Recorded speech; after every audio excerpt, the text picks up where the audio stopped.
A recent local election here in the United Kingdom was set out as a surefire winner for the Conservatives. But what actually went wrong and how? Hi, good morning. Neil Shawnee here in the heart of London, 10 Downing Street this morning, the home of the current British Prime Minister, Boris Johnson. What we're talking about here recently is simply, of course, the local election at Batley and Spen. Let me just tell you up front that the Conservatives lost this by a very minor number, just 300, to Labour. But of course Labour weren't set to win. So sure in fact were Conservatives of picking up this particular area that Boris Johnson even made a visit to a local biscuit factory, and more importantly other ministers went out in force, of course, to try and make sure that people voted Conservative. But what was the bigger problem?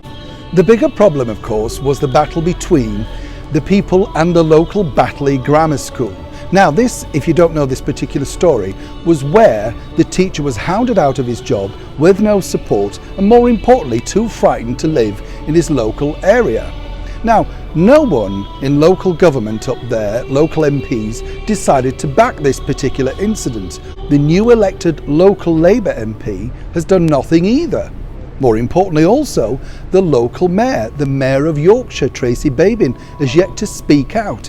It's really odd because she's a former soap actress who really does enjoy the limelight. You kind of wonder why nobody's decided to support this local teacher, who is very well liked apparently by the students and, more importantly, by the parents too.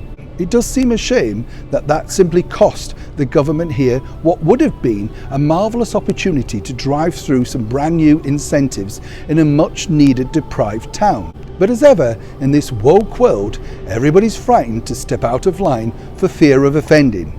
And in this case, they offended themselves by not winning, of course, the local vote. Neil Shawn, 10 Downing Street, London.